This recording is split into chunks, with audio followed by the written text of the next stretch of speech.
뉴스파이팅 3부 이슈 인터뷰 이어가겠습니다. 어제 열릴 예정이었던 국회 본회의는 사실상 무산됐습니다. 남은 상임위 7개 위원장 선출은 다음 주 중에 이루어질 것으로 전망되는 가운데 야권의 상임위 단독 가동은 시작이 됐습니다. 관련해서 박주민 더불어민주당 의원 전화 연결되어 있습니다. 안녕하세요. 네, 안녕하십니까. 의원님, 지난 8년간 법사위에서 간사 또 법사위원장 직무 대리를 하시면서 네. 22대 국회 법사위원장의 유력 후보로 꼽히셨는데요. 보건복지부 위원장으로 선출이 되셨어요. 네. 예, 보건복지위를 맡게 되신 배경이 궁금합니다.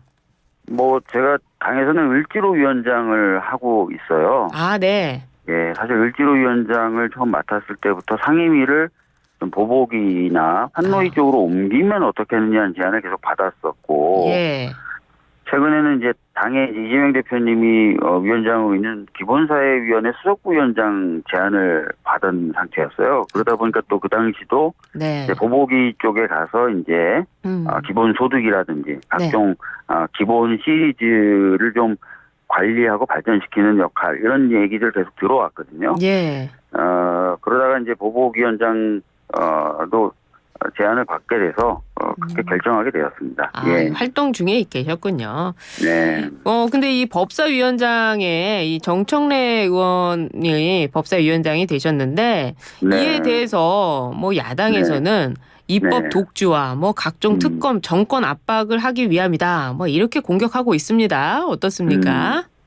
글쎄요, 지금 법사위가요. 네. 21대 때 참 이상하게 좀 운영이 됐었어요. 아, 그래요. 기억하시는지 모르겠지만 여야가 의장님과 함께 3자 회동해가지고 본회의 일정에 합의를 해도 네. 그 합의된 본회의를 무산시키기 위해서 법사위를 가동하지 않는다든지, 아, 그리고 특검법이나 이런 걸로 대표되는 그런 법안을 통과시키지 않기 위해서 또 여러 가지 법안 심사 안 한다든지, 그렇게 좀 파행적으로 운영이 되어 왔었거든요, 법사위가. 예. 그럼에도 불구하고 다시 22대 국회 때 또 여당한테 법사위를 맡긴다는 것 자체가 네. 21대에 대한 반성적 고려가 전혀 없는 것으로 오히려 볼 수 있는 상황이라고 저는 생각을 해요. 그래서 예. 저희들이 여러 가지 법안들 좀 더 신속하게 하고 네. 국회가 제 역할을 하기 위해서 법사위를 가져온 것이다, 이렇게 보시면 좋을 것 같습니다. 그렇군요. 예. 근데 어제 보건복지부 첫 회의 열지 않았습니까? 보건복지위원회. 네. 야당 의원들만 참석을 했는데요. 네. 국민의힘이 이제 보이콧을 하고 있습니다. 네. 예. 이런 여당의 불참 항의 어떻게 보고 계십니까? 저는 좀 답답한데요. 네. 지금 보건복지위원회 같은 경우에 현안이 굉장히 많습니다. 네. 아시다시피 지금 의사들이 집단 휴진을 예고하고 있는 상태예요. 그렇습니다. 그렇죠. 그다음에 연금개혁 같은 경우도 여러 가지 어려운 과정을 거쳐서 모수개혁이라도 하자라는 국민공론 절차에 따른 결론이 나왔었고, 21대 국회 때. 그렇죠. 우리 당이 통 크게 그걸 또 받아들였지 않습니까? 네. 그렇기 때문에 22대 때는 좀 더 신속하게 논의가 진행이 돼야 되고 진행될 거라고 기대를 했는데 그렇지도 않아요, 또 지금. 그래서 네. 이런 현안들이 분명히 벌어지고 있고 그것에 대해서 걱정하는 국민들이 많이 계신데 여당이 무책임하게 계속 불참하는 것은 굉장히 좀 국민들에 대한 어떤 도리를 저버리는 일이다라고 생각합니다. 그래서 네. 하루빨리 예. 여당이 좀 들어와야 된다, 이렇게 말씀을 드리겠습니다. 예. 그러네요. 국회에서 보기 드문 일이죠. 여당의 불참, 여당의 보이콧. 그렇습니다. 그것도 아까 예. 말씀드렸던 것처럼 현안이 없는 상태도 아니고 네.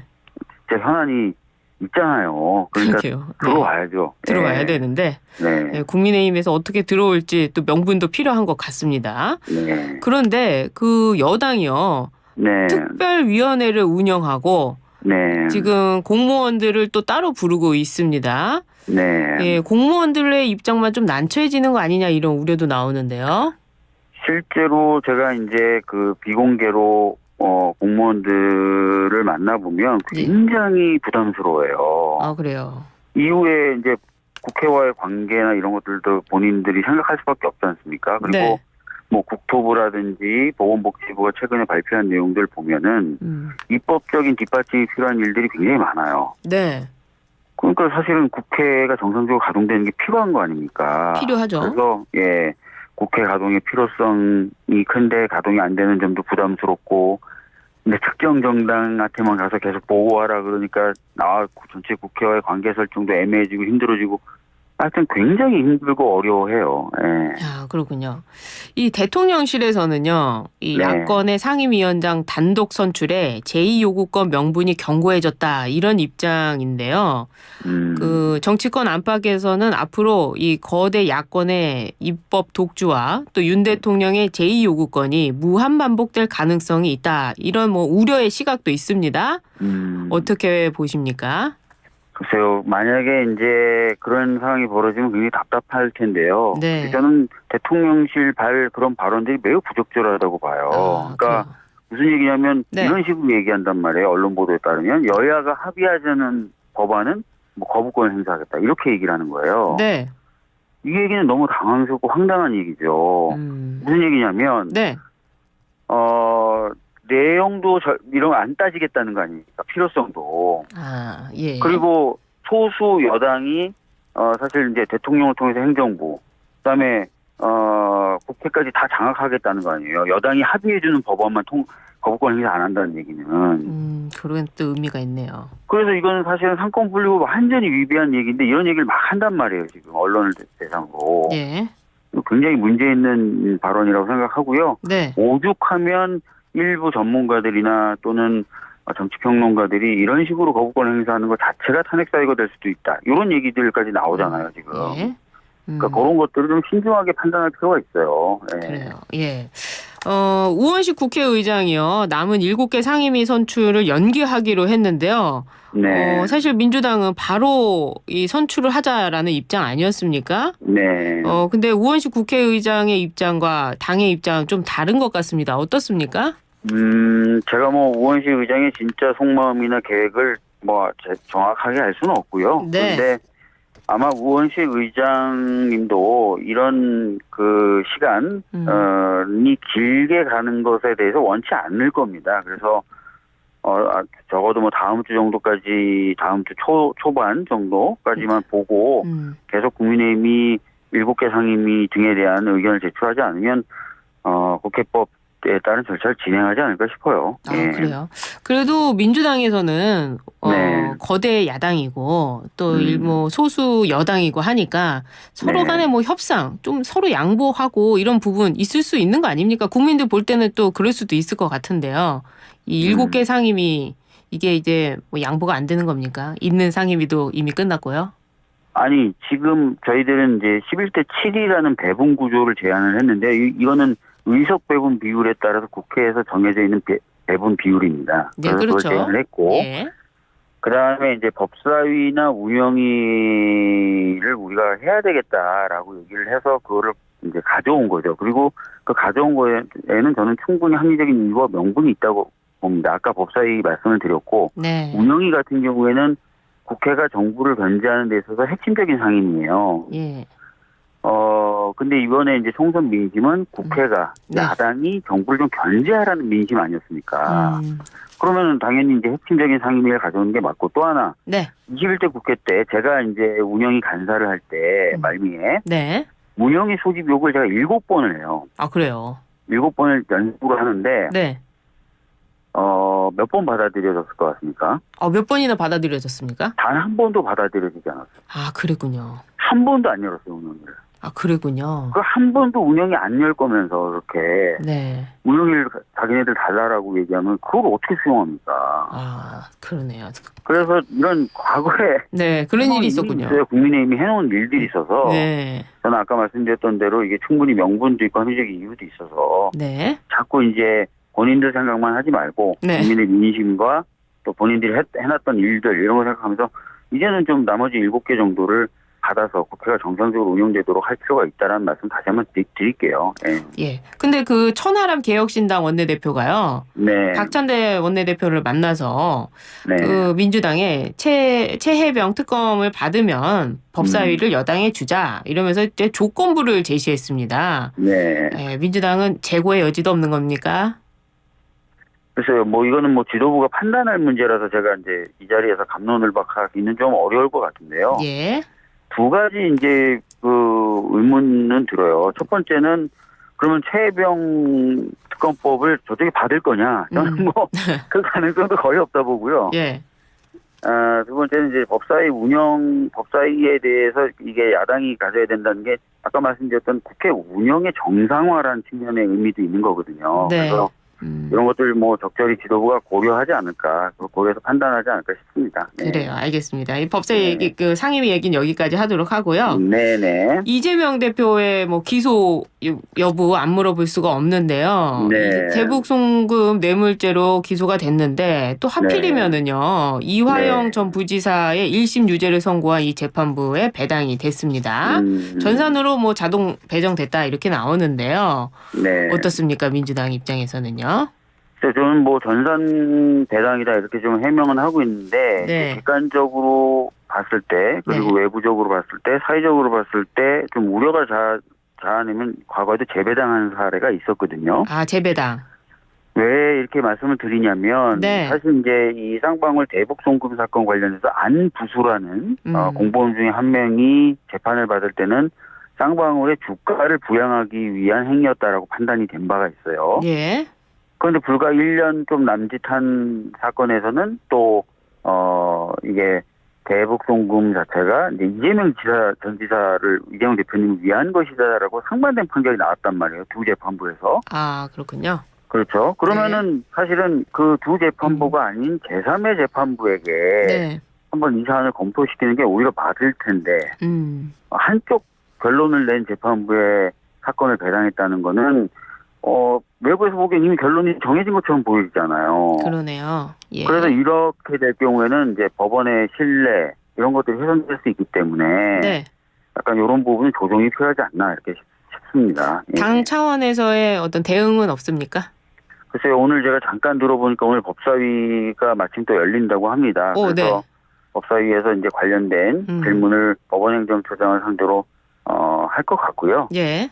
법원이 여러 가지 좀 신중한 검토를 해야 되겠죠. 아, 네. 그러겠네요. 알겠습니다.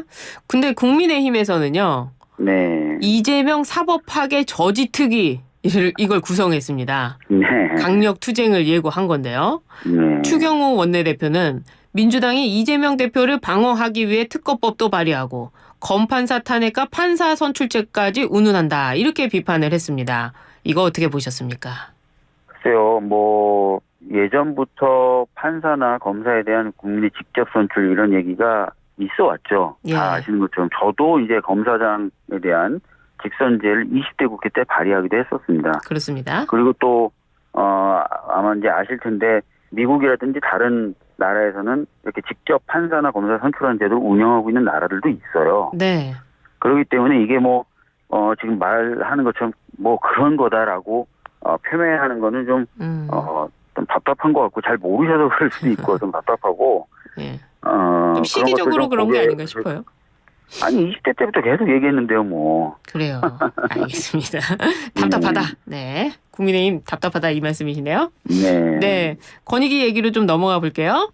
네네네. 권익위에서는 김건희 여사 명품 가방 수수 의혹에 대해서 직무 관련성이 없어 신고 대상이 아니다. 이렇게 종결 처리를 했습니다. 네. 법리적으로 문제가 없다고 본 것 같은데요. 민주당 어떻습니까? 좀 법리 해석과 구성이 좀 이상한 것 같아요. 아, 그래요? 예를 들어서 네. 대통령이 외국인에게 재미교포시니까 외국인에게 뭔가 받았으면 바로 그게 이제 대통령 기록물법이 적용된다. 이렇게 지금 얘기를 하고 있어요. 그죠? 권익위는? 네. 그렇죠. 그죠. 그다음에 그래서 자동적으로 대통령 기록관에 이관이 되거나 이렇게 보관이 된다. 그래서 뭐 신고 의무가 없다. 이렇게 구성을 했던데. 예. 이 최 목사님이 그런 백들과 같이 줬다는 책은 버려졌잖아요. 아, 네. 그럼 어떻게 된 거예요? 대통령 기록물법 위반입니까? 그러게요. 그럼 말도 안 되는 이런 법 해석을 내놓고 이걸 국민들한테 무조건 무죄라고 하고 하니까 참 이게 저는 좀 답답한 게 윤석열 정부 들어서 이 사정기관 또는 법과 원칙을 지켜야 된다는 기관들이 다 후퇴하고 있어요. 예를 들어 대통령실 이전 의혹에 대해서 감사원이 참 그렇게 안 하려고 하다가 여러 시민단체들이나 뭐 국회 요구에 따라 감사를 했는데 감사 결과 발표를 6차례나 연장하고 있잖아요. 아, 그러네요. 네. 그다음에 권익위도 법률상 규정 없는데 조사 시한 60일 넘겨서 계속 끌다가 결국 이렇게 납득 안 가는 법률 해석을 내놓고요. 예. 정관이 그렇지 뭐 검찰은 더 할 말 없지. 이런 부분들이 정말 너무 답답한데요. 이런 것들 좀 네. 국민분들은 아마 똑바로 보실 거라고 생각합니다. 네. 의원님 오늘 아침부터 굉장히 많이 답답해 하시네요.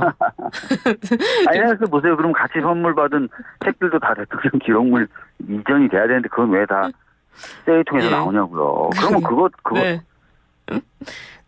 그래서 이제 특검법 김건희 여사 특검법 내놓았는데요. 이제 네. 이걸로 이제 또 갑니까?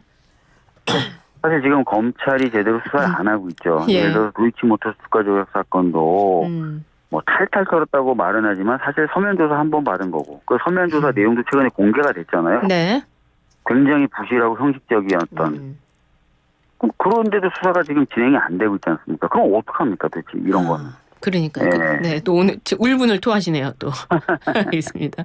의원님이 네. 지난 21대 마지막에 네. 최상병 특검 재표결에 앞서서 여당 의원들에게 편지를 보내셨는데요. 네. 직접 써서 보내신 겁니까? 네, 그렇죠. 제가 다 써서 보내고 예. 전화 드리고 만나 뵙고 다 했죠. 근데 결과적으로는 좀 법안이 폐기가 됐는데 맞습니다. 예. 22대 국회에서는 좀 다르게 처리될까요? 글쎄요, 뭐 처리를 하는 것까지는 문제가 없는데 네. 결과적으로 또 거부권 행사하겠죠. 제2요구, 그 네. 이후에 이제 어떻게 되느냐가 남은 건데 아마 이제 국민들이 보기에도 그 이후에도 새로운 사실이 계속 많이 드러났잖아요. 뭐 대통령이 직접 전화를 했다든지 이런 사실까지 막 드러났기 때문에 예. 이번에 이제 제2요구 거부권을 행사하면 굉장히 큰 국민적 저항이 있을 거예요. 전보다 더 큰. 그러면 국민의힘 의원들도 그 전보다는 부담을 더 느낄 수도 있겠죠. 그래서 지켜봐야 될 것 같습니다. 네. 그렇군요. 네. 좀 이 울분이 가라앉으신 것 같습니다. 이제. 알겠습니다. 오늘 말씀 여기까지 듣겠습니다. 예, 감사합니다. 네. 지금까지 박주민 더불어민주당 의원과 함께했습니다.